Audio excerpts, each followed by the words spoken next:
What's up, everybody? Happy Thursday. Hope all you're having a great day so far. Um, Getting into this episode, Amy, I will say I was happy with Amy today. She did a really good thing. She took part of the money from the Manlander story and she put it in the trust fund for Nathan and Maxie's baby. I thought that was a pretty dope thing. You know what I'm saying? Like she didn't have to do that, but the fact that she did it, it was pretty cool. Cause she knew that Nathan wouldn't accept the money if she just wrote him a check. You know what I'm saying? Like he wouldn't accept the money. He's not that kind of dude. He helped her out just to help her. He wasn't expecting anything in return. So I think it was pretty cool that, she did that for them and the baby. Now the baby, got money put aside for when he or she want to go to college. It's pretty dope. Um, it was funny though because when Maxie had to go to Crimson and um Amy was still standing in the apartment, I was looking at Amy like, that's your cue to leave. Like she was just standing there like she was just gonna stay or something. I'm like, get out. Um, so anyway, I'm I felt bad for Kiki, because she found out basically that Dylan was creeping around with another girl, and apparently that's his new girlfriend. I said, damn. I hated the way that they wrote it, but they had to write them out somehow. So of course they went with the whole "I found a new girl" story. I suppose they took the easy way out on that one, but I get it though. You had to do some type of exit, so I get it. Um, but I am happy for her though because I felt bad for her because of the way that her relationship ended. But at the end of the day, I agree with what Griffin said. Like she is putting her career first. Like you know what I'm saying? Going into medical school and stuff like that. That's a big deal. Going into medicine. Period. Um, and I felt like even from the beginning, Dylan never fully supported it. You know what I'm saying? Like when she was studying, even during the 4th of July and stuff, when she had to study, he was all about playing around and joking so much. And, I just felt like he wasn't supportive with her career, with what she wanted to do. So I'm happy that she's free of that relationship. And Griffin told her that, she got accepted into medical school. That's huge, man. I'm happy for Kiki because remember when Kiki first came on the show back in 2013 and look at her, what, 5 years later? Look at where she was 5 years ago and look at her now. She's came a long way, a long way. So she gets props from me for that. You know what I'm saying? Like they're writing her as a strong character. She has career goals and she's reaching them. Soon she'll be a doctor. Going into medical school, that's a pretty big deal. And here go Ava, jealous. Soon as she saw Kiki hugging Griffin, here she go, still insecure. You done fixed your face and everything, but I see your personality still ain't fixed. Like, why are you still so insecure and jealous? I don't think it was really all her face. It was obviously because of the age difference between her and Griffin and stuff like that. Ava, chill out.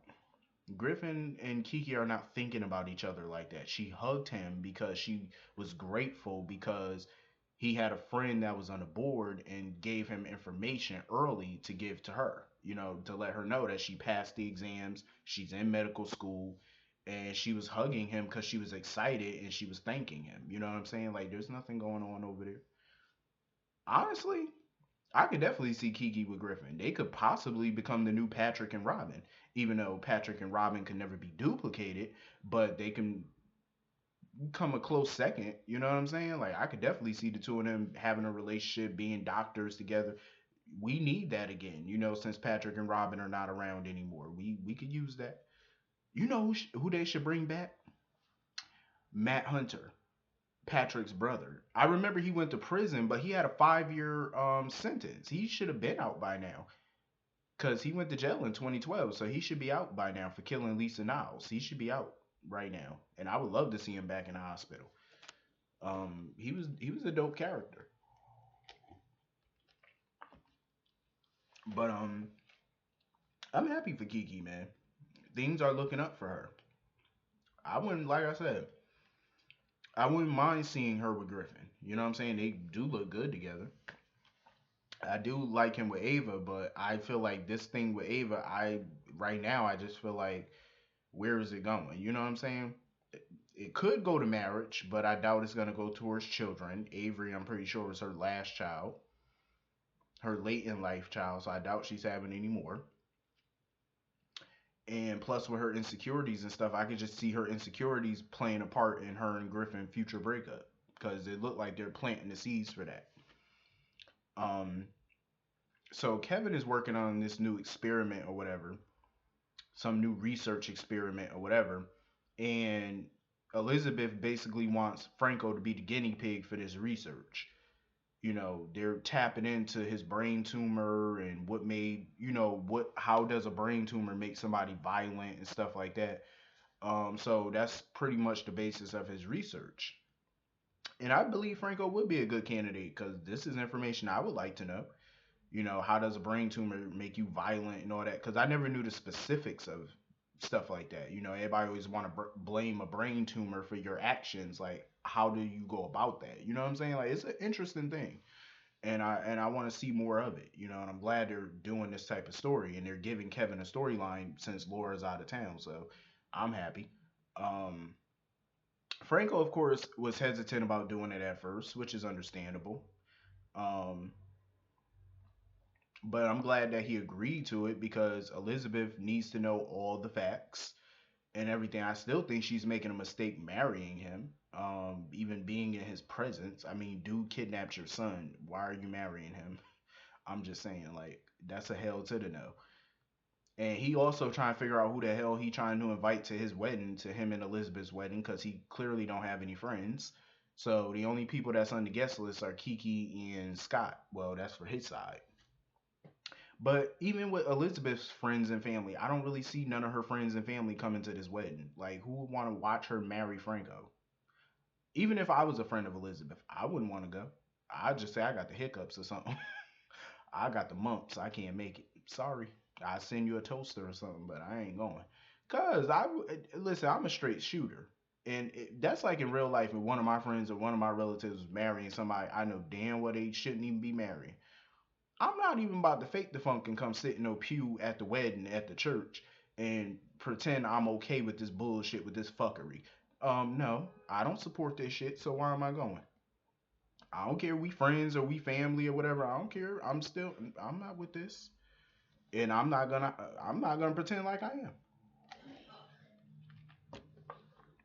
And Elizabeth needs. She keep talking about, oh, forget about Jason and what he think. Obviously, you do care about what he think. You bringing his name up. Elizabeth needs to realize Jason don't like Franco. He never will like Franco. I don't care what information you come up with about that brain tumor. Jason will hate Franco more than likely until he dies. So even in death, Jason will hate Franco.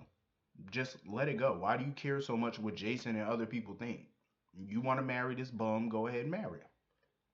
By all means. It's your mistake to make, so go ahead and make it. Um, it's like it's your life. Go make that mistake. You want to marry him, go marry him. Why do you care with Jason and whoever? Who cares? You know? I feel like when people care so much about what other people think, that's because in the back of her mind there's some doubt to it. She don't really want to marry him. In the back of her mind, I don't really think she really do. You know, she just the type of person, she don't like people telling her what to do. She want to live her own life. She want to do her own thing, and I can respect that. I appreciate that. Um, but it is what it is. So anyway, what else happened on this shit? Faison. Faison is a creepy motherfucker. Like the way he was touching Anna and stuff like that made me want to go take a shower. I'm just saying. I said, ugh, I feel dirty just looking at this shit. I was, ugh. He all kissing on her cheek and stuff. I said, get your old man breath off of her. Like for real. Like a little hobo. Get off of her. Like, ugh. I was like Anna. She was at the gym just the other day punching a punching bag. I'm like, punch him in the damn face. Me touching all up on her. But I respect what I listen. Anna was killing it today. I felt her pain today. Like when she was just crying and she was like, "Yo, I'm tired." I felt that because she's been tormented for 30 years by this man.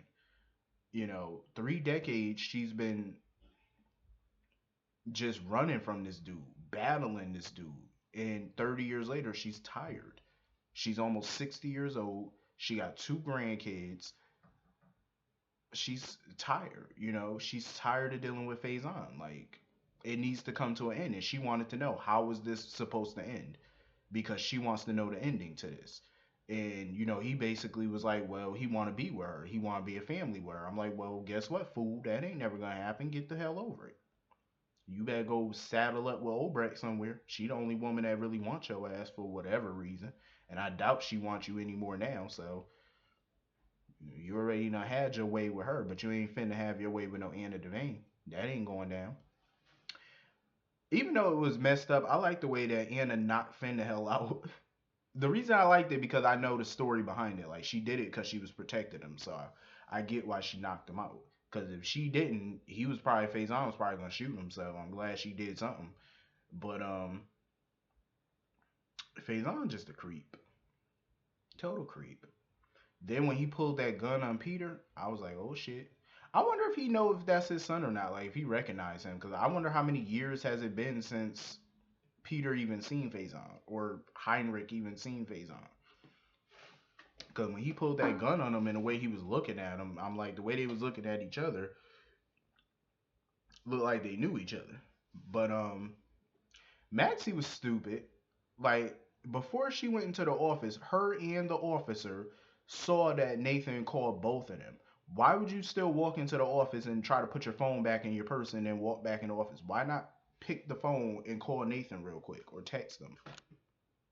You see that you got a missed call from. You see he the officer has a missed call. Why didn't you think enough to call him back before you walked into that office? Now you walked in the office, the cop done got knocked the hell out, and now Faison got your ass. Common sense, people. Let's start using it. I understand it's drama purposes, but common goddamn sense. If I see somebody calling me and it look like they calling not only my phone but the person next to me phone, trying to get in touch with me, obviously it's important. I ain't about to walk in that office. You fucking up because I'm not about to walk in that office. You got me twisted. I understand she didn't think anything of it at the time, but listen, I'm the type of person, I'm very observant and I'm very suspicious. If it looked like a duck, smelled like a duck, quack like a motherfucking duck, guess what? Affleck. Affleck. That's what it is.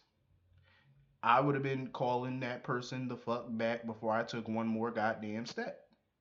If I see somebody calling me, calling the person next to me, my first initial thought, pump my brakes. It looked like it's important because you're calling not only me, but you're calling the person next to me too. Let me call you back real quick and see what the fuck is going on before I take any more steps. See, that's where she fucking up. You should have never walked your ass into that office. When you see two missed phone calls, not only on your phone, but on the motherfucking next to you, pump your brakes. Pick up that phone, call them back. Obviously, it's an emergency. Because ain't nobody calling you and the person next to you at the same goddamn time. Obviously, it's an emergency. Think. Use some sense and think. I understand that, those pregnancy hormones got her brain all fucked up, but you need to think. Be observant. You know, and I'm still pissed at this. The fact that the mere fact that the PCPD only has one officer guarding her. Jordan, you need to be fired immediately. Immediately, you need to be fired. Who does one officer, Jordan? Faison is on the most wanted list, and you give this woman one cop. One? No. I'm sorry. If it was me, I would have sued the shit out the PCPD. I ain't gonna have no one officer guarding me. You better give me the whole National Guard. I'm not even playing. You better give me the SWAT team. New SWAT. I want WSB, ATF, DEA, DA. I don't give a fuck. I want them all sitting right outside my door all day 24/7. I don't give a fuck if you got to pay them overtime. They gonna be outside my door. You got this hippie hobo, psychotic hobo trying to kill me, trying to take the baby. You gonna send some people out here. You ain't gonna give me one officer. I'm sorry, but if that was no, I will sue them for everything they got. Everything. I will own the jail by the time I get through with your ass. One officer. What the one? And you see how that worked out. He got knocked the fuck out. That's how that worked. Really, Jordan? Moron. You gonna give me no. Hell no. One officer. I will say this, cause I did notice. Peter August and Nathan look like they could be brothers. When I seen the two of them, I said, damn, they do kind of resemble each other. Wes Ramsey and Ryan Pavey really do kind of resemblance each other. One just has a darker hair, the other got lighter hair, but they resembles the hell out of each other. I was like, damn, they y'all look like y'all could be brothers or cousins at the very least. But y'all look like y'all could be related in real life. You might want to go talk to your mama. Mama's baby, daddy maybe, or daddy's baby and a different mama. But y'all look the same. Y'all look like y'all could be family. I'm just saying. They look. But anyway, it was a pretty cool episode. Tomorrow look like shit is about to go down. Um, Let me know what y'all thought about today's episode, and I will see you all tomorrow. Peace.